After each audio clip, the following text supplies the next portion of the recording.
ইসরায়েলকে ধ্বংস করতে অপারেশন প্রমিস 3 চালানোর হুঁশিয়ারি ইরানের।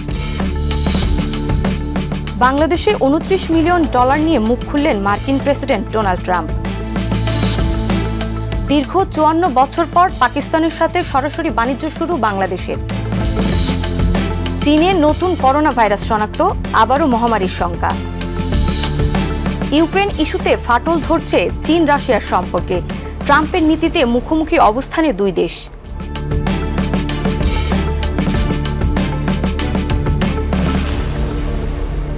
দর্শক, আমন্ত্রণ মাই টিভি আই নিউজে। এতক্ষণ দেখছিলেন শিরোনাম, সাথে আছি আমি নাজমা। কোটি মানুষের আস্থার ভালোবাসায় 11 বারের মতো দেশের 1 নম্বর রেফ্রিজারেটর ব্র্যান্ড ওয়ালটন। এবার ইসরায়েলকে এক হাত দিল ইরান। ইসরায়েলকে ধ্বংস করতে অপারেশন প্রমিস 3 চালানোর হুঁশিয়ারি দিয়েছে দেশটি। ইরানের এই হুঁশিয়ারিতে অনুমান করা যাচ্ছে খুব শীঘ্রই খারাপ দিন আসতে চলেছে ইসরায়েলের জন্য। বিস্তারিত রিপোর্টে।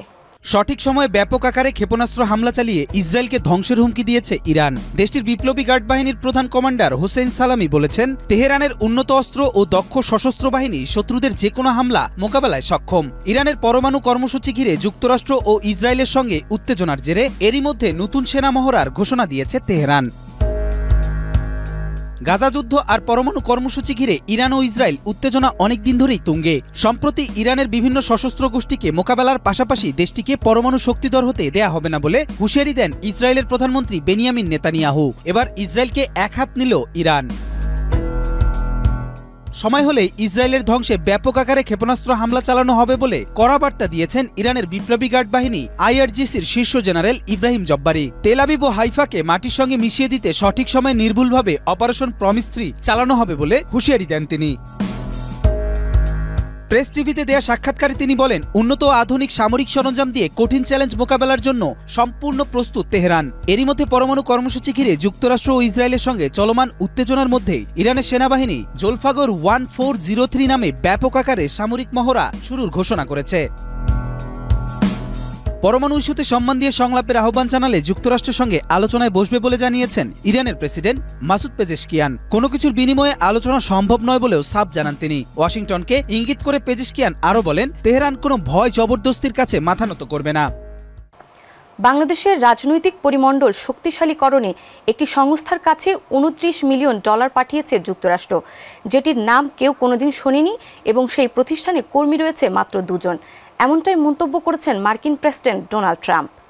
বাংলাদেশকে $29 মিলিয়ন দেওয়ার যৌক্তিকতা নিয়ে প্রশ্ন তুলেছে মার্কিন প্রেসিডেন্ট ডোনাল্ড ট্রাম্প। যুক্তরাষ্ট্রের প্রেসিডেন্ট ডোনাল্ড ট্রাম্প মন্তব্য করেছেন যে বাংলাদেশের রাজনৈতিক পরিবেশ শক্তিশালী করার জন্য মার্কিন আন্তর্জাতিক সংস্থা USAID $29 মিলিয়ন সহায়তা প্রদান করেছে এমন একটি প্রতিষ্ঠানকে যার নাম কেউ শোনেনি। 21 ফেব্রুয়ারি দেশটির গভর্নরদের নিয়ে নিয়োজিত এক অনুষ্ঠানে ট্রাম্প এই অভিযোগ করেন।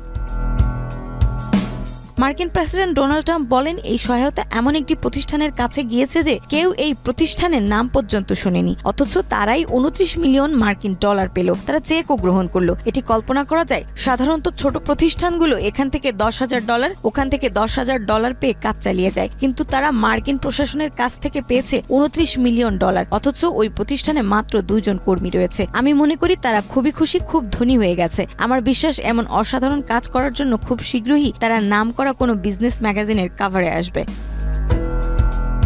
এছাড়া ভারতে ভোটদানে উৎসাহী করতে $21 মিলিয়ন দেওয়া হয়েছে বলেও দাবি করেছেন ডোনাল্ড ট্রাম্প। তিনি বলেন, আরও $21 মিলিয়ন গেছে আমার বন্ধু প্রধানমন্ত্রী মোদির কাছে ভোটারদের ভোট কেন্দ্রে আনার জন্য। আমরা ভারতকে এজন্যই $21 মিলিয়ন দিচ্ছি। আমাদের ব্যাপার কি, আমিও ভোট কেন্দ্রে ভোটারদের উপস্থিতি চাই।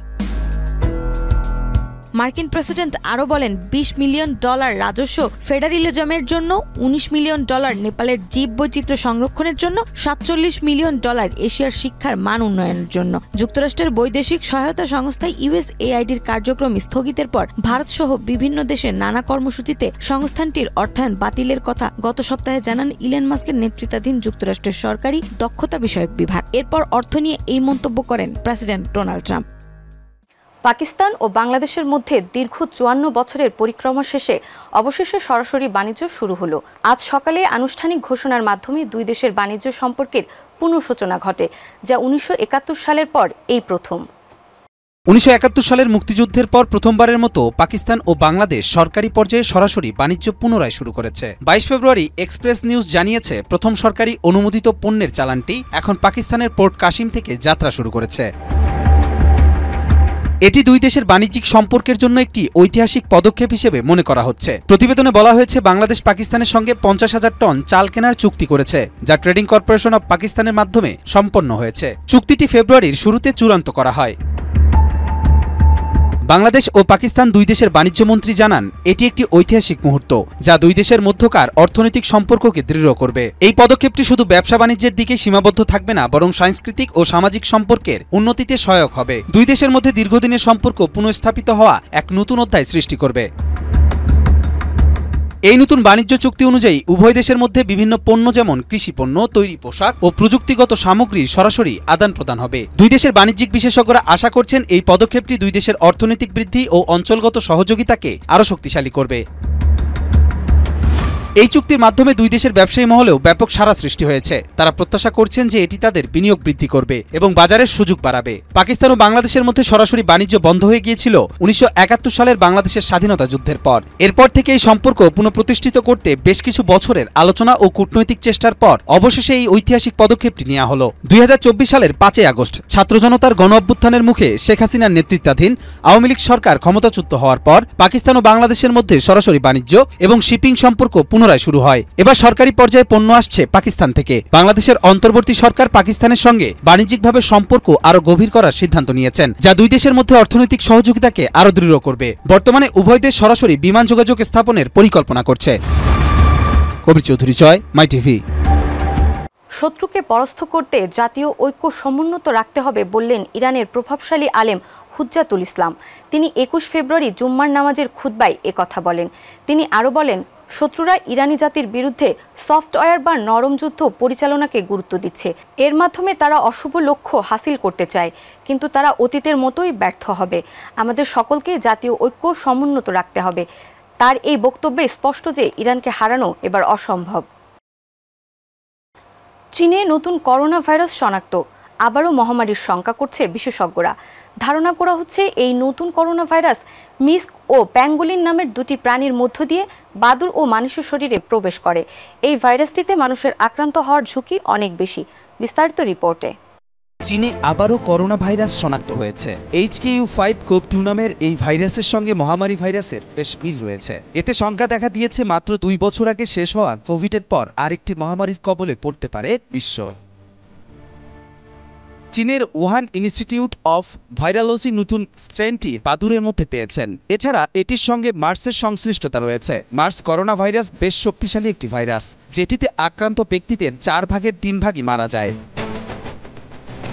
নতুন করোনা ভাইরাসটির সন্ধান দিয়েছে সংক্রামকবিদ শি ঝেংলি। করোনা ভাইরাস নিয়ে কাজ করেন বলে তিনি ব্যাট ওমেন নামে পরিচিত। নতুন ভাইরাসটির বিস্তারিত তথ্য একটি বৈজ্ঞানিক জার্নালে প্রকাশ করেছেন তিনি। গবেষণায় দেখা গেছে HKU5-CoV-2 নামের নতুন ভাইরাসটি মানুষের কোষে এমনভাবে প্রবেশ করে যেমনটি করত কোভিড-19। সংক্রামকবিদ শি ঝেংলি জানিয়েছেন, এই ভাইরাসটিতে মানুষের আক্রান্ত হওয়ার ঝুঁকি অনেক বেশি। মার্স হল শ্বাসযন্ত্রের একটি সংক্রামক রোগ, যেটি প্রাণী থেকে মানুষে ও মানুষ থেকে মানুষে ছড়ায়। এটির কারণে জ্বর, শ্বাসকষ্ট, ডায়রিয়া, বমি হয়। কিছু কিছু ক্ষেত্রে এটি প্রাণহানির কারণও হতে পারে। নতুন HKU5-CoV-2 ভাইরাসটি মারবেকো ভাইরাস পরিবারের একটি জীবাণু। মারবেকো ভাইরাস পাওয়া গেছে মিঙ্ক ও প্যাঙ্গোলিন নামে দুটি প্রাণীর মধ্যে। ধারণা করা হয় এই প্রাণীর মাধ্যমে বাদুড় ও মানুষের মধ্যে ভাইরাসটি আসে। কবির চৌধুরী, জয়, মাই টিভি। ইউক্রেন যুদ্ধ বন্ধে ট্রাম্পের নীতিতে ফাটল ধরতে পারে চীন রাশিয়ার সম্পর্কে। নিজের স্বার্থ হাসিল করতে পুতিন অগ্রাধিকার দিচ্ছেন মার্কিন প্রেসিডেন্ট ডোনাল্ড ট্রাম্পকে। তবে মার্কিন প্রেসিডেন্ট ডোনাল্ড ট্রাম্পের ইউক্রেন যুদ্ধের অবসান ঘটাতে রাশিয়ার সঙ্গে সরাসরি আলোচনার উদ্যোগ চীন রাশিয়ার সম্পর্কের ওপর প্রভাব ফেলতে পারে। নিজস্ব স্বার্থ নাকি পুতিন প্রেম, কোনটাকে অগ্রাধিকার দিচ্ছেন মার্কিন প্রেসিডেন্ট ডোনাল্ড ট্রাম্প? এ নিয়ে ইউক্রেন ও ইউরোপীয় ইউনিয়ন কিংবা পশ্চিমা সামরিক জোট ন্যাটোর পরে সবচেয়ে বেশি মাথা ব্যথা বিশ্বের অন্যতম পরাশক্তি চীনের। আর এখানেও আছে সম্পর্কের ত্রিকোণমিতি।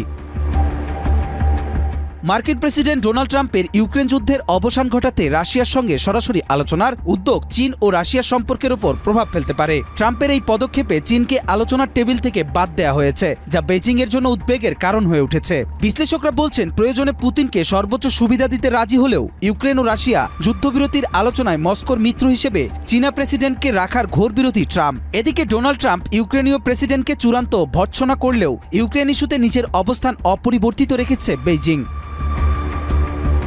এদিকে চীন ট্রাম্পের রাশিয়া ইউক্রেন চুক্তিকে সমর্থন করেছে। চীনের পররাষ্ট্রমন্ত্রী ওয়াং ই বলেছেন, চীন শান্তি আলোচনার জন্য সব ধরনের প্রচেষ্টাকে সমর্থন করে। ট্রাম্পের পররাষ্ট্রনীতি পুতিন শি জিনপিং এর গভীর বন্ধুত্বে চির ধরাতে যাচ্ছে এমন আলোচনা এসেছে মার্কিন গণমাধ্যমে। বিশেষ করে ডোনাল্ড ট্রাম্প ইউক্রেনীয় প্রেসিডেন্ট ভ্লাদিমির জেলেনস্কিকে স্বৈরশাসক ও যুদ্ধের উস্কানিদাতা বলার পর পাল্টা প্রতিক্রিয়ায় চীনা পররাষ্ট্র দপ্তর জানায়, ইউক্রেন ইস্যুতে চীনের অবস্থান আগের মতোই সামঞ্জস্যপূর্ণ ও স্পষ্ট।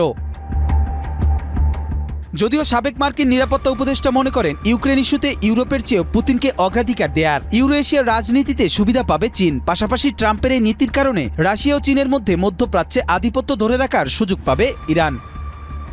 গাজার ভবিষ্যৎ নির্ধারণে রিয়াদে বৈঠক করেছেন আরব নেতারা, অথচ এর আগেই গাজার ভবিষ্যৎ নিয়ে পরিকল্পনা করেছিলেন মার্কিন প্রেসিডেন্ট ডোনাল্ড ট্রাম্প। কিন্তু তার সেই পরিকল্পনাকে পাত্তা না দেওয়ার ইঙ্গিত পাওয়া যাচ্ছে আরব নেতাদের এই বৈঠকে। গাজার ভবিষ্যৎ নির্ধারণে কাদের মতামত সর্বশেষ টিকে থাকবে, এখন সেই প্রশ্নই ঘুরে ফিরে আসছে। গাজার ভবিষ্যৎ নিয়ে এক গুরুত্বপূর্ণ আলোচনায় অংশ নিতে 7টি আরব ও উপসাগরীয় দেশের শীর্ষ নেতারা 21 ফেব্রুয়ারি সৌদি রাজধানী রিয়াদে একত্রিত হন।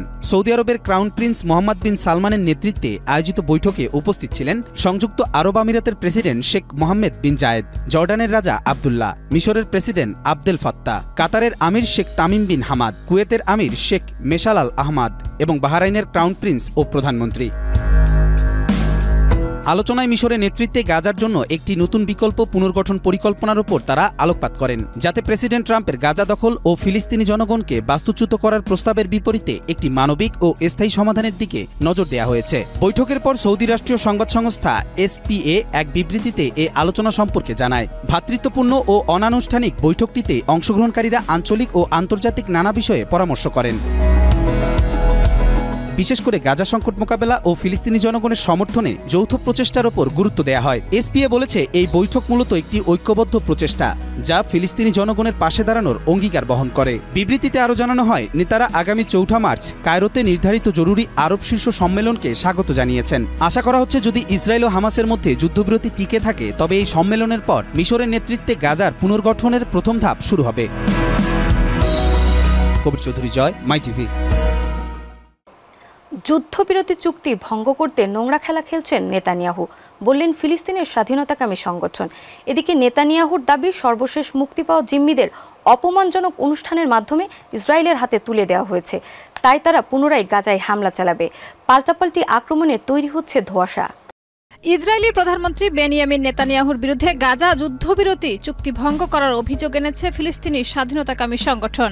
গোষ্ঠীটি বলছে, ইসরায়েল সরকার চুক্তির দ্বিতীয় পর্যায়ের জন্য আলোচনা করছে না, যার মেয়াদ 1 মার্চ শেষ হওয়ার কথা। যুদ্ধবিরতি চুক্তির প্রথম পর্যায়ে, যা 19 জানুয়ারি শুরু হয়েছিল, ইসরায়েলি বন্দীদের মুক্তি, গাজার কিছু অংশে ইসরায়েলি সেনাদের প্রত্যাহার এবং মানবিক সাহায্য পাঠানোর কথা ছিল। এই চুক্তি অনুযায়ী দ্বিতীয় পর্যায়ে সব ইসরায়েলি বন্দী মুক্তি এবং স্থায়ী যুদ্ধবিরতির বাস্তবায়ন হওয়ার কথা ছিল। ফিলিস্তিনের স্বাধীনতাকামী সংগঠনের রাজনৈতিক দপ্তরের সিনিয়র সদস্য বাসেম নাইম বলেন, আমরা বিশ্বাস করি যে আবারও এটি দায়িত্ব জ্ঞানহীন খেলা, যা চুক্তি নষ্ট করতে এবং যুদ্ধের জন্য প্রস্তুতি নেওয়ার সংকেত পাঠানোর উদ্দেশ্যে খেলছে। এদিকে নেতানিয়াহুর দাবি, সর্বশেষ মুক্তি পাওয়া জিম্মিদের অপমানজনক অনুষ্ঠানের মাধ্যমে ইসরায়েলের হাতে তুলে দেওয়া হয়েছে, তাই আপাতত ফিলিস্তিনি বন্দীদের মুক্তি দেওয়া হবে না। সেই সাথে নেতানিয়াহু গাজায় যুদ্ধ পুনরায় শুরুর হুমকি দিয়েছেন এবং তিনি যুক্তরাষ্ট্রের প্রস্তাব অনুযায়ী গাজা অঞ্চল দখল করার প্রতিশ্রুতি দিয়েছেন। নেতানিয়াহুর এমন মন্তব্যের পর যুদ্ধবিরতি চুক্তির ভবিষ্যৎ নিয়ে স্পষ্টতই শঙ্কা তৈরি হয়েছে। দর্শক, এই ছিল আজকের মাই টিভি আই নিউজে। ধন্যবাদ এতক্ষণ সাথে থাকার জন্য।